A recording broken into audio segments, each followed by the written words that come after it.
ভিতরে কভার, তার মানে আমাদের একটা কাঠামো তৈরি হয়েছে, এরপরে মাংসপিণ্ড যোগ হয়েছে, পরে আমরা কি হয়েছে একটা মানবে পরিণত হয়েছে, তাই না? আর এই যে কপালতন্ত্রের কাজটা দৃঢ়তা প্রদান করা। Very good. তার মানে আমাদের আজকের পাঠের শিরোনাম কি হবে?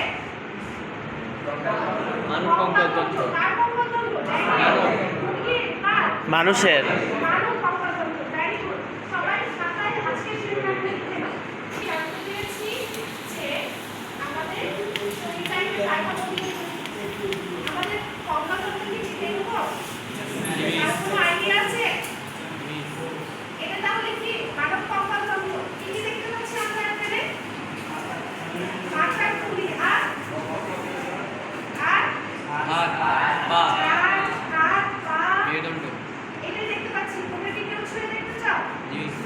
ওকে, আমরা এমনভাবে এই মডেলটা ছুঁবো যেন পরবর্তীতে আমি কি করতে পারি, ব্যবহার করতে পারি। তার যত্ন সহকারে রেডি করতে হবে, ইউটিলাইজ করতে হবে।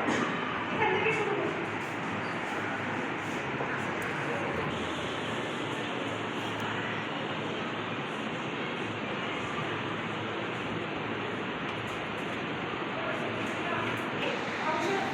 চলে যাই। প্রথমে আমাদেরকে জানতে হবে মানব কঙ্কালতন্ত্রটা আসলে কি। মানব কঙ্কালতন্ত্র কি আসলে? ইয়েস, তাহলে এগুলোকে আমরা বলবো বহিঃ কঙ্কালতন্ত্র। তার মানে আমাদের কাছে জানতে হবে মানব কঙ্কালতন্ত্র আসলে কত প্রকার। সবাই একটু খাতায় নোট ডাউন করি। আমাদের অংশ থেকে বোঝা যাচ্ছে বহি মানে বাহ্যে আর অন্ত মানে কি ভেতরে। তার মানে আমাদের শরীরে যেগুলো বহি অংশ আছে, কোনগুলো? চুল আছে, তারপরে কি আছে? এই যে হাতের নখ আছে, এবং কি আছে? আর কি আছে? ত্বক হবে না, এবং আর কি? হ্যাঁ, চোখের পাপড়ি হতে পারে, এটা হচ্ছে একটা লোমের অংশ, চুলের অংশ। আর কি আছে আমাদের? না, দাঁত হচ্ছে একদম কঙ্কালতন্ত্রের একটা অংশ, এটা বহিঃ কঙ্কালতন্ত্রের অংশ না। তার মানে চুল, নখ এবং নখ। Stand up. Sit down.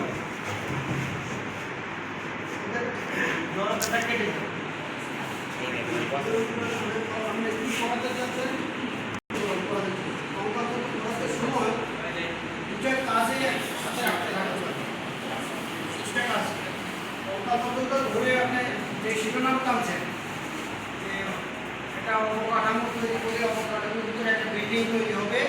বিল্ডিংয়ের জন্য ফাউন্ডেশন তৈরি করতে হবে, ফাউন্ডেশন দিয়ে হলো অবকাঠামো হয়। এখন আমরা যদি কঙ্কালতন্ত্র হয়, কঙ্কালতন্ত্রকে হিসাব করবো, দুটো জিনিসকে একসাথে করে নিতে পারবে। একটা মানুষ একসাথে তারপরে দেখায় তার অবস্থাটা তৈরি করে নিতে পারবে কঙ্কালতন্ত্র। আর আরেকটা জিনিস হলো আপনি বোর্ডে হ্যান্ড রাইটিংটাতে কম যাবে, এখন যে ডিজিটাল যুগ, বোর্ডে লেখাটা কম যাবে। সবগুলো কাজ হাতে হাতে নিয়ে আসবে। আনবেন, রেডি করবেন, লাগাই দিন, আনবেন, লাগাই দিন, স্টপ করে কীভাবে বড় করে বোর্ড করে লেখে অত কষ্ট নিয়ে আসবেন, কষ্ট পাই না, জাস্ট একটু লেগে যাবে, শেষ কঙ্কালতন্ত্র হয়ে গেল। আর কঙ্কালতন্ত্রটা আগে শিরোনামটা বাচ্চাদের থেকে আসছে, ঠিক আছে, একদিন আসছে, তাকে বুঝতে পারি কঙ্কালতন্ত্র ধরে তার শরীরে চলে যাবে। বাইরে গেছেন, ঠিক আছে, বিল্ডিং আনছেন, বিল্ডিংয়ের থেকে ফাউন্ডেশন আনছেন, ঠিক আছে, এখন যেগুলো একটু ধরে নিয়ে আসবেন, ধরে নিয়ে সামনে নিয়ে আসবেন। তোমার এই একটা দেখা নেই হাত কি দিতে বলবে, ওখানে এখানে পেশেন্ট করা আছে, এখানে ওসি করা আছে, ওইটাতে কি ইয়ে করবে, সব আছে, এটা কি করবো? এই আগে কাজ করলো করে কি শক্ত জিনিস করবো, কি শক্ত একটা শক্তটা কি হাত, আর হাতটা এটা একটা প্যাটার্ন রাখবে। এইভাবে একটা একটা করে আপনি কাজটা বড় করলে প্র্যাকটিক্যাল যে লিটারেচার বড় করবেন না, বেশি পড়াতে যাওয়ার দরকার নাই। পড়াতে যাবেন যে সে যা পড়াচ্ছে, যা যে বিষয় টপিকটা মানব কঙ্কালতন্ত্র, এইটা তাকে দেখানোর চেষ্টা করবে যে এইটা কীভাবে আছে। এরপরে বাংলাদেশ আরেকটা শুরু হয়েছে, কঙ্কালতন্ত্রের দুইটা, বহি আর অন্তর। এখন বহি তাকে যদি দেখেন, আমি বের হলে আমি কি বাইরে না ভিতরে? এই যে আপনি দাঁড়াবেন, আমি ধরেন আমি কি এখন বাইরে না ভিতরে? বাইরে। শেষ করো, আমার ছেলে আর উল্টা দিয়ে দেখেন যে তার শরীরে এটা কি বাইরে না ভিতরে? আর এখানে আমি দেখেন এটা বাইরে না ভিতরে, তাহলে বাইরে আর ভিতরে বুঝে গেল, ওরা জানে জানে ভিতরে জানে, কিন্তু আমার পড়ার টপিকে তাদের পড়ার সাথে আনতে হবে। এবার চলে আসে তাদের ভিতরে কঙ্কাল। তাহলে এই যে একটু আগে একটা ছাত্র বলবো যে করিম নাম বলবেন দুটোর নাম মুখস্থ করবেন, না হলে নিজে থেকে নাম বানাই নেবেন। যে করিমের যে বললো টিপ দিল এটা শক্ত, তাহলে এটা কি কঙ্কাল। এরপরে এই যে কঙ্কাল বললো, তাহলে এই কঙ্কালের উপর যদি সে টান দেয়, এটা কিন্তু চামড়া যা মানুষের তা বলবো, এটা টান দিল, এটা কি বললো চামড়া তন্ত্র, সে একটা কিছু বলবো, এই নামটি আগে রিপিট করে নিন। দেখবেন যে অল্প কিছু ট্রফি পড়ার রেজাল্ট কম, দেখাবেন বেশি, উপকরণ বেশি রাখবেন। উপকরণ একটা দুটো রাখতে হবে, উপকরণ রেখে মনে করেন একটা দিচ্ছেন দেখতে, আর বাকি সবাই আমরা হাঁটু খেলতেছি, ও এমনি হুটি দেয়, ও হাসে, ও সাইডেছে, এত কিছু করা যাবে না। আপনি আনবেন তিন চারটা একসাথে দিয়ে দিবেন, একসাথে দিয়ে দিবেন, একবারে তারা নিজেদের লগে ফ্লিপকার্ট দিয়ে দিবেন, ওরা লেখলো যে তুমি দেখছো যে তুমি একটা মন্তব্য দেখো, কালারিং কাগজ ফ্লিপকার্ট পছন্দ আছে, কালারিং কাগজ দিয়ে দিবেন কেটে, তার বিভিন্ন কালার আছে, ওই কালারের কাগজটা এরকম করবেন কঙ্কাল দিকে। তখন আপনার একটা বিষয় এই যে লিখছেন, এই যে লেখা আছে না, এই লেখাগুলো তখন তারা আবার তার মধ্যে শেষ করতে হলো যে টপিকটা পড়াবেন। দেখবেন যে সবচেয়ে গুরুত্বপূর্ণ হলো, আর যদি প্রজেক্ট করে উপরে এখানে দেখেন, ওই সব একটার পর একটা লিটার আছে না, শুধু পিকচার আর ভয়েস, দিবেন, দেখবেন যে অটোমেটিক ক্লাস ফুটিয়ে দেবো। সেরা এক করে ফার্স্ট হল চাই, ফার্স্ট হলেও অনেক কিছু হবে, অনেক টাকা পাবে, অনেক কিছু হবে, ফার্স্ট হল চাই।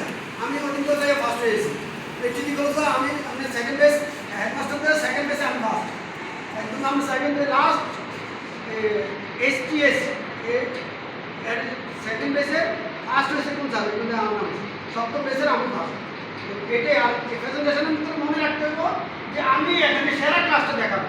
ওরা যারা আছে ওরা সব বেশি জানে, আমি আমারটা ওরা কেউ জানে না, আমি আমারটা বলতে হবে, কারণ আমরা টপিক বেশি পড়া তুলবে, আপনি একটু পড়াবেন আর একটু দিয়ে পড়াবেন, এদেরকে দিয়ে পড়াই নেবেন। আগের অভিজ্ঞতা যখন দেখবেন যে উল্টা হটা বলুন, কিছু টিচার আছে উল্টা বলুন, ছাত্রদের উল্টা বলে, সারা উল্টা বলে, আপনি উল্টা বলার আগে তাকে সত্যটা আপনি সাউন্ড থেকে আপনি সাউন্ডটা বলা বলে দেবেন, বুঝবেন যে আপনি ওটা আপনি বুঝছেন, তাহলে এখন লগে আপনি সাউন্ড করবেন, তাহলে দেখবেন ওর সাউন্ডটা ক্যামেরা যাবে না, আপনারটা চলে যাবে, আপনাকে দুটো বাড়ি থেকে সবটা ইয়ে হয়ে যাবে, পাঁচ হয়ে যাবে। সব সময় মাথায় রাখতে আমি আমার ফার্স্ট করবো, আমি চাই আমার ওয়েস্ট বেঙ্গল হাই স্কুল কী করবে, ফার্স্ট পুরস্কারটা আমি আনে। কতজন আছে বলতে 130 জনের, 130 জনের মধ্যে ফার্স্ট পুরস্কার চাই, তাই না? সেরাটা দিবেন, একদম সেরাটা তৈরি করে দিবেন, একদম সহজ কিছু। যেহেতু আমি টিচার দিচ্ছি, আমি তো কোনো গাইডলাইন দিচ্ছি, আমার মনে হয় যে এরকম গাইডলাইন কোনো টিচাররা পায় নাই। আর আপনি যেহেতু আমি নিজে মাস্টার ট্রেনার, আমি টিচার করছি, আমার কিছু বলছে আমারও নিজের একটা অবদান আছে, যে সকল এখন হয়েছে আমি টিচারের যে স্কুলগুলো আমার করছে বললাম। যাই হোক, টিচার করে পড়ানোটা কঠিন বিষয়, কারণ কি তারা জানে, তোমরা তো জানো না, তোমাদের একটা দিয়ে আট করায় রাখা যায়, কিন্তু টিচাররা তো জানে, টিচার করে পড়াইতে জাস্ট বিরুদ্ধে করবে, প্রেজেন্টেশনটা বেশি যোগফুল করবেন, প্রেজেন্টেশনটা রিলেটেড জিনিসগুলো আর মুখস্থ, ব্রেন মুখস্থ কমটা কম রেখে যায়, যদি কাটাকাটি করেন এটা আপনি প্রথমে স্কুল হইবেন, লিখতে লিখবেন, আকার থেকে মুছবেন, এরপরে লিখবেন, এখানে আমি 3 মিনিট সময় মাইনাস হয়ে গেছি।